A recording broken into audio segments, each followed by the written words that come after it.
Üçüncü rete Oysa Karani rahmetullahi aleyhinin yaşayışının hakkında. Elhamdülillahi Rabbil alemin.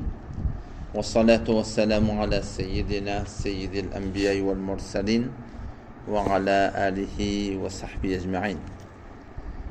Oysa Karani.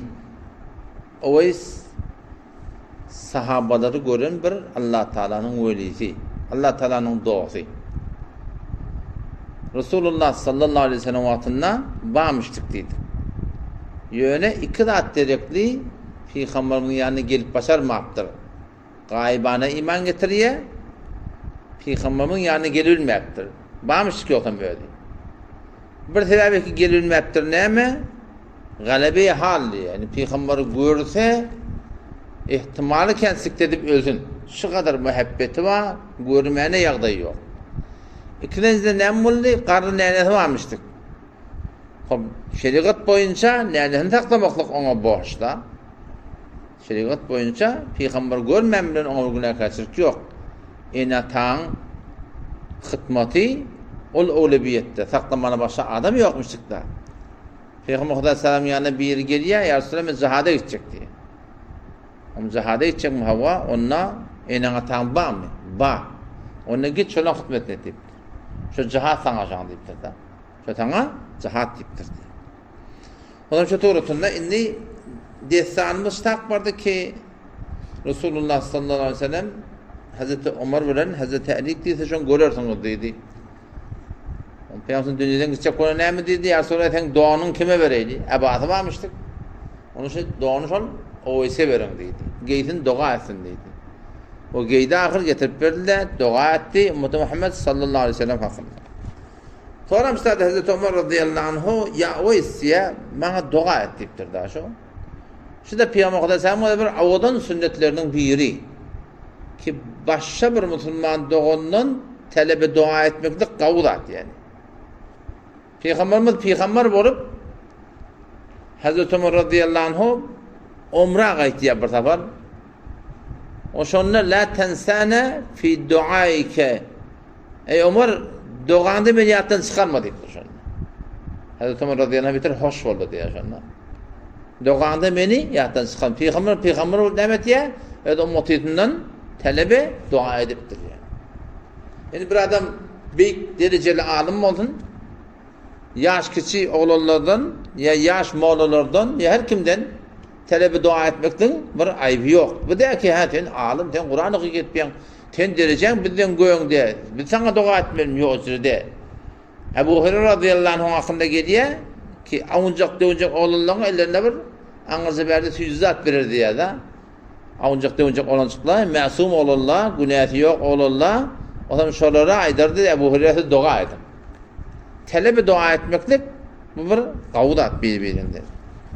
Elbette talebe dua etmeklik ne yaparım? Bir adam öyle ehli emel olsun da.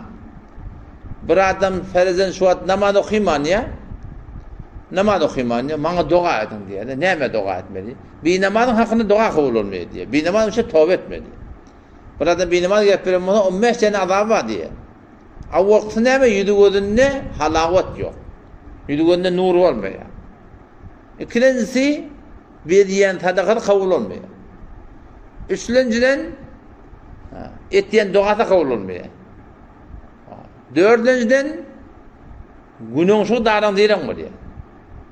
Beşinciden baştaki Müslümanlar sonra duası o da kabul olmuyor. Dedim dua ettirmeklik ayıp yok. Yani dua etmeli olsa önce taraf öyle bir Huda deyip verilen başarıdan çoğalıp veren adam olmalı. Hem de dua bilen alıp bolmuyor yani. Namazda kaim durmalı ki adam bir adam sonra dua etsin biliyor. Hoşça doğrultunda Hazreti Oys rahmetullahi ne mi dedi? Ben dua etiyen niptir. Ettehiyyatından sonra, salavattan sonra Allahümme mağfir lil mu'minine vel mu'minat. Ya Allah imanlı erkek adamları da bağışla, imanlı dinarları da bağışla deyip ben dua etiyen niptir.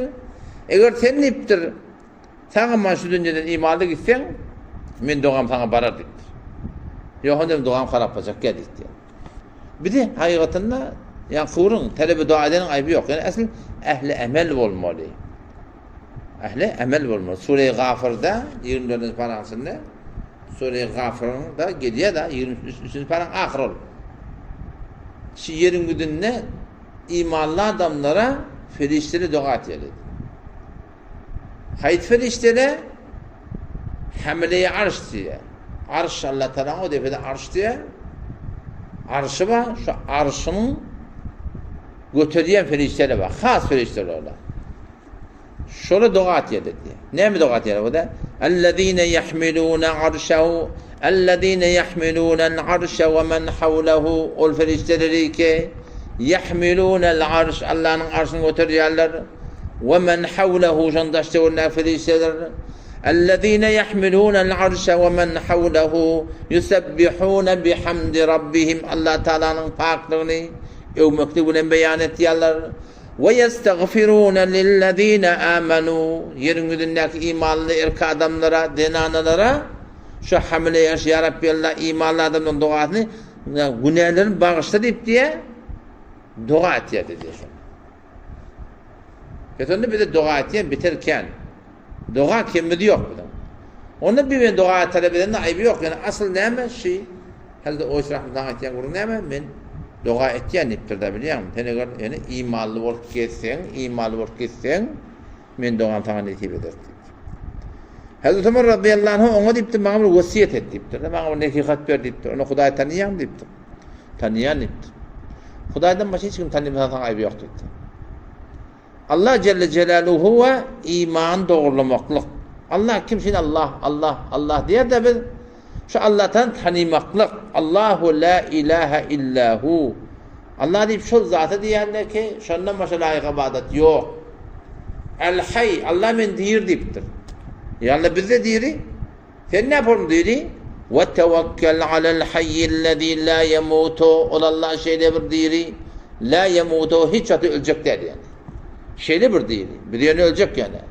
El kayyum Allah Teala alem cihan saklap duran şu. Şu ateşi şimdi miye saklayacak bol? O götürmenin öbür iş. Nereye saklayacak sen öyle? Ne sabit şimdi miye sıcak ağır. Onun hesabı şu an dershanen 100 metre. Ne kadar ağır. Hayat ne kadar ağır. O 7 kat yer. Onun Gümüştepe ne kadar ağırdır. Gülistan ne kadar ağırdır. Asya ne kadar ağırdır. Kutlatın 7 tane karı ne kadar. Kure zemin ne kadar ağırdır. Kure zeminin ne? Alem cihanna ilerleken şey 100 metre. Tekrar derse ilgilen ucu alacak da değil da kure zemin. Bir nihayet cihan ne kadar ağırdır. Allah Teala ne diyor? El-Kayyum. Taklaptırın beni. Ve la yauduhu hifzuhuma. Şunu taklamaklık kıyın ne de Huday Teala diyor. Şeyli bir kudretli zat ne yaparım ki? Allah Teala la tudrikul absar. Gözler beni görebilmiyor diyor. Huday Teala her yerin gördü. Huday'ı görecek deyip gözlerini görüp bulana. Ve hu yudrikul absar. Ama Allah Teala gözleri görüyen diyor. Gözü görmüyor Huday Teala. Öyle edip durdu şunu. Ve la yuhitune bi ilme. Allah Teala ne yaparını bilmez diyor. Nezir de akar Huday Teala. Allah Teala nezirlik yok. Allah Teala ne yaparımlık yok. Şu bizim öyle beceriyen atlamız var da şu bizim beceriyen atlamız hiç yoktu bizim neyeminin bilip başarmıyor. Ama şu adam maşin beceriptir da. Motor beceriptir, traktör beceriptir. Şu traktör haçan bile bizim neyeminin diyor. Traktör biz biliyorsun sen neyem bana onu. Motor haçan bile bizim neyeminin diyor. Uçuyan da öyle. Adam beceriptir. Uçuya koyun uçuya. Haçan bile şu adamın neyeminin. Gayri mümkün de hatta. Onu o yok da biliyor musun? Yok. Çünkü paşacak ki Allah Celle Celaluhu da bila teşbih adamla akılının, fikrinin, vehminin, gümeninin göğünde burada. Men la terahul uyun. Göğde görünmüyor. Ve la tukhalitu zunun. Vehmden, hıyalın göğünde. Ve la yasiful vasifun. Tarif edip onu tarif edip olmuyor. Ve la tughayru havadis. Alem cihan gece ottu, gündüz ottu, yağınız yediye, yelesiye, karanlık oluyor. Hudayın farkında da. Ve la yakşed devair. Alem cihanı ceng oluyor, kıyık çık. Huday Teala'nın hiç bu da farkında değil. Allah Teala hiç tağyir vermiyor yani. Şu Allah Teala anam. Ne yapar buna etmeli? Kudretine fikretmeli. Hadiste geliyor da Peygamber Aleyhisselam la tetefekkeru fillah. Sahabeler oturulmuş gurun edip Nimet yakın ya Resulullah. Nimet yakın edip Peygamber ya Resulullah ben Allah Teala hakkında gurun edip oturuyor. Peygamber sonra rahmet ayettir. La tetefekkeru fillah. Allah'a fikretmeyen deyiptir. Bel tefekkeru fi ayatillah. Allah'ın nişani, kudretleri var. Şolara fikredin diye. Ki adın netice yetiriyor. Allahullezî Allah'un zati ki yursilur riyah yerleri ötürüyor. Yer ötüyor yani yer ötürüyen görünen. Fettutiru sahaba bulutları koyan kaldırıyor. O da bulutları koyan gece. Günü koyan ayetinde o da görünüyor da. O bulutları kıymırlattı. Ama kıymırlattıyan görünen. Feyebsutuhu fissemâi keyfe yeşâ. Bulutlar atmanına forum şekil veriyor. Ağım dönmez duran kim? Huday Teala. Ve yec'aluhu kisefâ. Üstüne koyuyor defe var defe. Bulutlu ölmüş başka bir elim. Ötekde yaşap et defede. Bulut diyen da. Uçacağına ten bileyen buldun diyen bilen. O koyunda var ha. Dağlar ya. Gidip otu. Angırt verdi yok yani. Allah Celle Celaluhu şu zat yani. O şey Allah Teala'nı yani tanımaklık. Tanıyardın mı? Şunu tanıyan olsan şunu tanıysan boldu deyip Kalanın tan gereği yok deyip.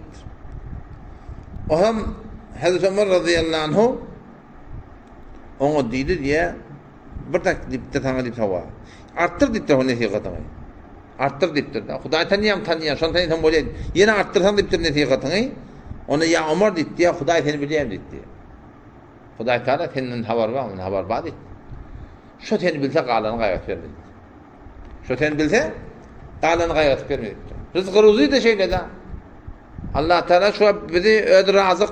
وَمَا مِنْ دَابَّةٍ فِي الْأَرْضِ إِلَّا عَلَى اللّٰهِ رِزْقُهَا. Yerin gününe her cömbende var. Rızkı men boynuma gitti Huday Teala. Bir nevi yetirilmen gerekmez. Bir Huday Teala'nın diyenine oraya harz etmeyi yetirilmen gerekmez. Perdeli o zire olmalı. Halılı bir zire olmalı. Öylere sen kurmalı. Yine burada etmeli. Nema vermeli biliyor musun? Bağırına göre bağırlaşmanı yetirip boluna. Bağırın bilen bağırlaşsan gününsük bir şeyle bir alıp barıyanda değil. Köpünün zindigini sizatla kıyınlatmalı. Onun oyunu falan etmeli. Onun kıydına falan etmeli. Onun kıydına burada etmeli. Onun yatına burada etmeli. Zatla toy edecek olan toy da 7 tane Arahim Han'ın ismiyle o toy edecek davadan. Dünyanın bir tane Şadamad'ın birden burada şagirdlerinden ki hop ettirdi fakir. Hop ettirdi. Henüz damadı rahmilmekti. Sonra rahmin yani. Hop ettirdi. Ne mi diye soran biliyor musun? Avvaldan kayın durmamıştın diye. Safı dedi heliyle eline verttire dedi. Heliyle eline sap versen dedi o sarıgat, yağlık, köynek, burada tökülen hatta. Şu toymol mu kadı ya da öyle. Toymol mu kadı. Şıratla zindigini var akım, kıyınıldı.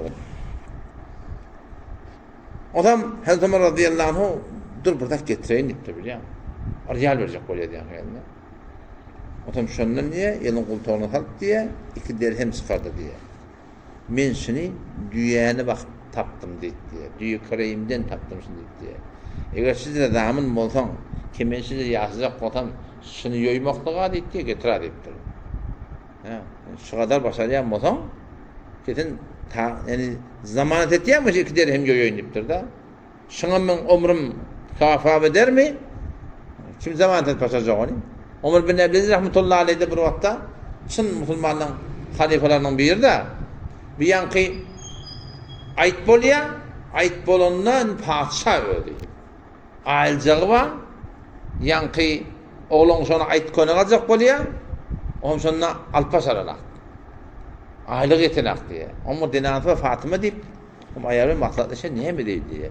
Oğlu da ki oğlun, böyle de ki aitnama aydı biliyerle, köyne biliyerle, ne mi değil? O zaman deyiptir, dinatı bir maslahat biliyor, onunla gelecek aylığımdan ayrı deyiptir. Ay ölümüz oğur deyiptir bu sonra. Gelecekli aylığımız alayı. Bolya, o zaman şunun bir tane xadanıdarı var, Muzahim diyerler adına. Ömer bin Abdülaziz rahmetullahi aleyh, 99. yıl Hicri Kameri'de padişah bolya ve şu tuğratında 30 ay hizmet ettiye, ummata 30 ayda şeyle hizmet ediptir. Dekadan bana adım tablanak diye yani. Xiyabalarda qıyğıryalı diye, kim vergisi var, kimin öyü yok, kim öğlenecek bolya, adım çıkanak diye. O dağda dümenli kuşları da diyen hep yerler olmalı. Kıyametin bundan sonra olmalı. Şimdi İslam yürütten size bir avudan deyin abi. Adam sana Muzahim deyip kadağından çağırıyorlar. Amir Mu'min yakın çağırdı şeyle. Ne mi icra padişah? Onda bir de şeyle ayette gedi olan çıkamında evin başı yok. Şu gelecek ailemiz bersen diye de padişah şimdi gelecek aileni alacak oldu. Ama o ne mi diye. Gelecek aya diydi kalacakını yazıp ben bereyim diyor. O demin başaracak ayıptır. Ben de başaracak ayıptır. Ne ettirler? Oğlan çıkları razı ottur da. Oğlan sindirttirler. Ama oğlan çıkları deyip de şeyler oğlan narap bulamam. Oğlanları da dayıyor. Ya değerden bizden narap bulan yok deyip de. Biz değerden bize haram edilmeye dedi. Biz orada öyle ayıptır. Tamam Huday Teala şu an nesline şeyde bir bereket koyuptur diye tabi 500 diye çelim şu an oğlan sonra bayboltur diyor. Şunun ön mesele diyor. Şoförüm, takva ihtiyar etmeliler. Bağrın bilen bağlastan zindagi qiyin ne şeyde bu. Qiyinçılıksız bolmara zindagi, o qiyinçılıktan çim öyle Şu dünyada her kimde qiyinçılık var. Ya bela bol qiyinçılık bol ya başına ya imtihan ver. Zindagi o quruluşunun aşağıda. Ve la nebluvennekum Allah hep bir imtihan edecek deyip da. Qiyinçılık var başımızda. Qiyinçılıkta ya bela ya imtihan. Hiç kimi yok ki qiyinçılık çekmedi yani. O zaman burma bollu diyor o zaman evurdun deyip dururlar. O is beler diye evurdun diye. Rahmete qallandı diye. Kıyamet yakin deyip durur. O tadı görüşer deyip durur. Bir dakikaten evurk gelmek yok deyip durur. Endi men deyip durur. Yol becermeni teyarlık görmeli deyip durur. Kıyamet evde deyip durur.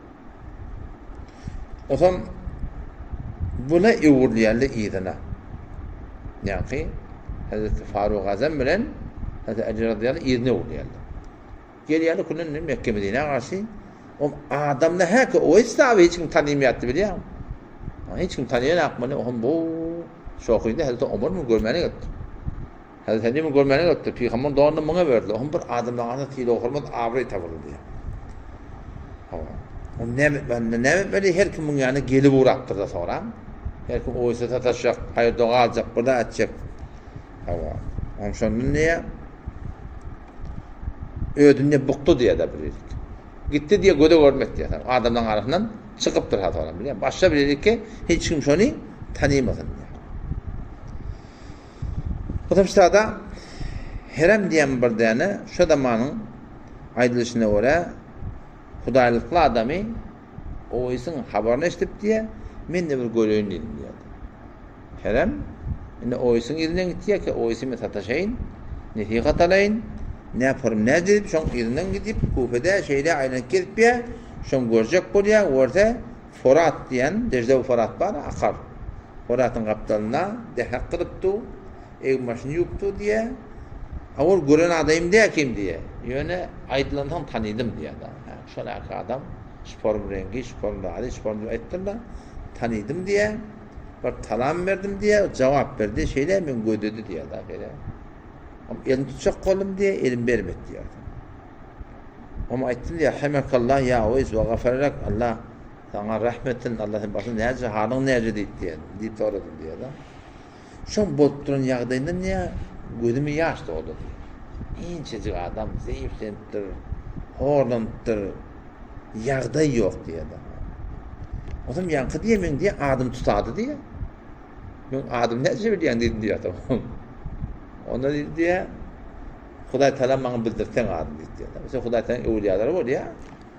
Allah Teala yok alımından şoförüm bana kim bilir bolmayacaklar diye. Türkmen burada yüreğime çıktı diye de biliyor. Huday Teala adamla şoförüm ilham olup da şunlara ne kadar rahatları belli edilmektik yani bağlı. Allah'ın netibiyle inşallah kalan lisanın kalanını ertaşım şeyi de aktarız. Esselamu Aleyküm ve Rahmetullah.